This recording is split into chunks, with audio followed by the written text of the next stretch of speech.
Your employer is spending around $25,000 a year just to keep you insured. You probably never see that number, but someone else does, and they are profiting from every dollar of it. By the end of this video, you will know exactly where that money goes, why your deductible keeps rising no matter how healthy you are, and what a billionaire with a pharmacy is doing to prove the whole system is a scam. This is not a story about politics or healthcare policy in the abstract. This is a story about your paycheck. The average American worker sees their employer contribute roughly $18,000 to $20,000 toward their health plan every year. Money that comes directly out of the budget your employer has for your total compensation. And yet your deductible has nearly doubled over the last decade. Your copays keep climbing.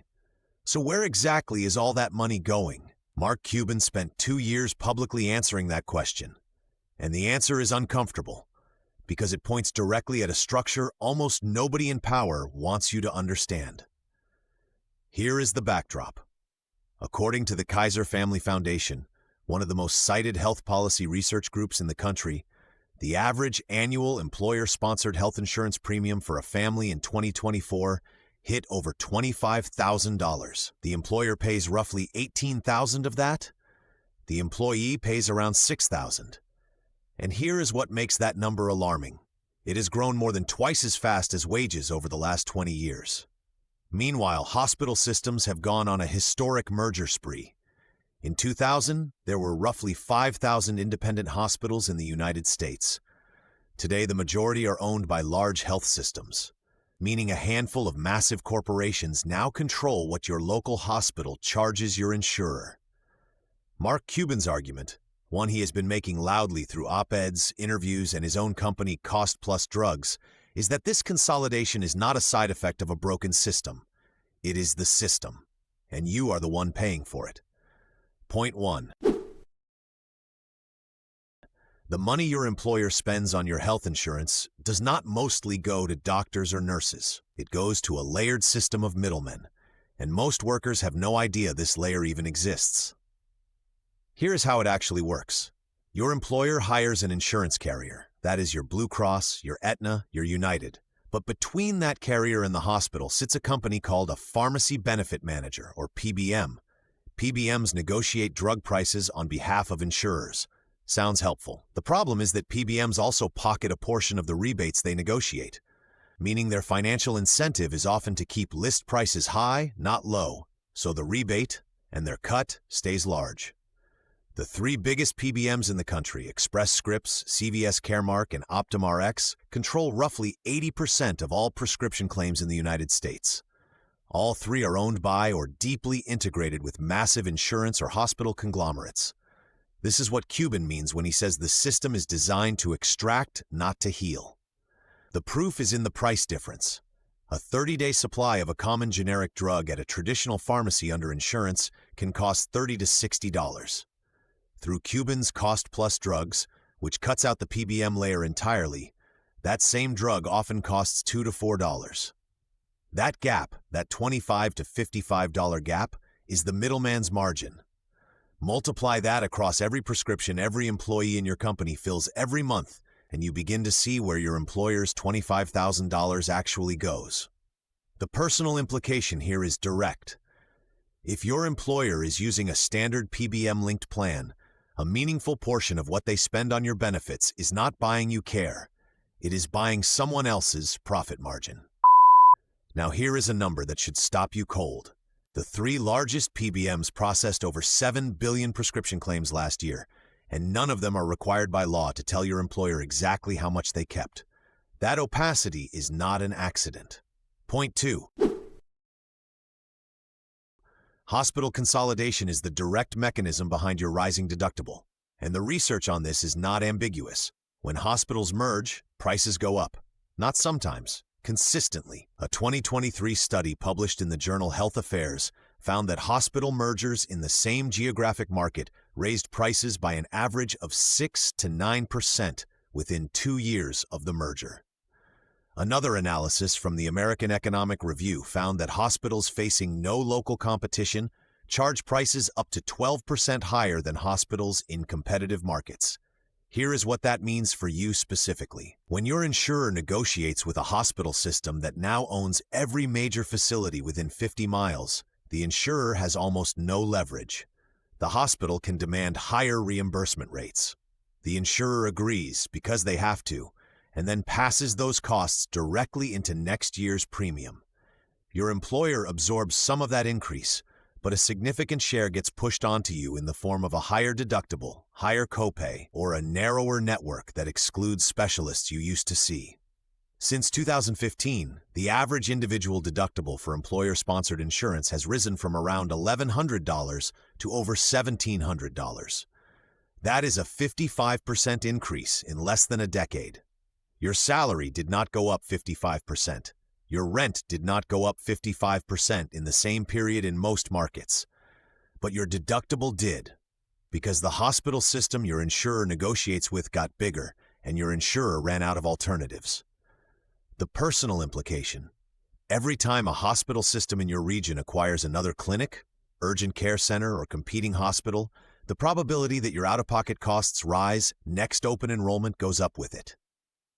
Think about this. 2 hospital systems in the same city merge. Neither building changes, no new doctors are hired, the equipment is the same. But the price of an MRI at that facility goes up by an average of 18% within 18 months. Same machine, higher bill. That is not inflation, that is leverage. Point 3. Mark Cuban is not just complaining about healthcare. He built a working countermodel, and the results are the most important data point in this entire conversation. In 2022, Cuban co-founded Cost Plus Drugs with Dr. Alex Oshmiansky. The premise is straightforward. Buy drugs directly from manufacturers at cost, add a fixed 15% markup, add a small pharmacy dispensing fee, and sell directly to consumers. No PBM, no insurer, no rebate games. Within its first year of operation, Cost Plus Drugs offered over 800 generic medications at prices that were, on average, 80 to 90% lower than what consumers were paying at traditional pharmacies under insurance. Imatinib, a cancer medication that can cost over $9,000 a month at a retail pharmacy, was available on Cost Plus for around $47. Fluoxetine, a common antidepressant, dropped from around $30 with insurance to under $3. Cuban's consistent public argument is that these prices are not subsidized, not a loss leader, and not a charity. They are simply what the drug actually costs when you remove the extraction layer. He has been pushing this argument into policy circles as well, testifying before Congress on PBM reform and partnering with self-insured employers, companies that pay their employees claims directly rather than through a traditional insurer, to offer cost-plus formularies as part of their benefit plans. Several mid-sized employers have already made the switch and reported double-digit reductions in their pharmacy spend within a year. The implication for you as an employee is this: if your employer is self-insured or is exploring direct contracting, Cuban's model gives them a tested, documented template to lower costs, and some of those savings can flow back into wages or lower your share of the premium. Here is the part that most people do not realize. You do not need insurance to use Cost Plus Drugs right now. Any American can go to costplusdrugs.com today and buy hundreds of generic medications at those prices, even if your employer has never heard of it. The system has a door. Most people just do not know it is open. Point 4. And this is where we resolve the question we opened with. Your employer is spending $25,000 a year on your coverage, so what can you actually do about it? There are 3 concrete actions, and none of them require your employer to do anything first. First, check your current prescriptions against Cost Plus Drugs today. Even if you have insurance, it is legal and increasingly common for people to pay cash for generics through Cost Plus and skip the insurance claim entirely, especially when the cash price is lower than your copay. For anyone taking a maintenance medication for a chronic condition, this comparison alone could save hundreds of dollars a year directly out of your pocket. Second, if you work at a company with more than 200 employees, ask your HR or benefits team whether your company is self-insured. Self-insured employers pay claims directly and have significantly more flexibility to adopt direct contracting, reference-based pricing, or alternative pharmacy formularies.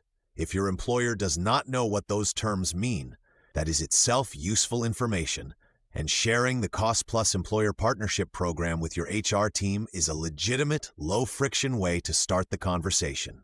Third, watch the PBM reform legislation moving through Congress in 2025. The Pharmacy Benefit Manager Transparency Act and related bills would require PBMs to disclose their spread pricing, the difference between what they charge insurers and what they pay pharmacies. If that passes, employers will for the first time be able to see exactly how much their PBM is keeping, which will accelerate the shift toward direct models. When that transparency hits, the employers who are already educated about alternatives will move fastest, and their employees will benefit first. The bigger picture here is this. Cuban's push is not a moonshot. It is a documented proof of concept that the cost structure of American healthcare is not natural, not inevitable, and not immovable. The prices are high because the system was built to make them high, and the first people who benefit from any change to that system are the ones who understood it clearly enough to act before everyone else did. Here is the question for the comments this week. Does your employer offer a self-insured plan or a traditional fully insured one? And do you even know the difference? Drop your answer below. It is a more important question than most people realize, because the answer determines exactly how much leverage your employer actually has to lower your costs. And if you found out something in this video that your HR team or your coworkers do not know, share it. That information has real dollar value. If this video gave you something useful, a number, a term, a question to ask your HR team, then the next video on this channel will do the same thing. Next up, the Federal Reserve is holding rates higher for longer than almost anyone predicted, and the specific way that affects your mortgage, your car payment, and your credit card minimum is something most financial news never calculates directly for you. Subscribe to Trends Daily right now, and that breakdown lands in your feed the moment it drops. We do not cover everything. We cover the things that touch your wallet, your job, your rights, and your health. And we tell you exactly what it means, not just what happened. That is the only thing we do here. See you in the next one.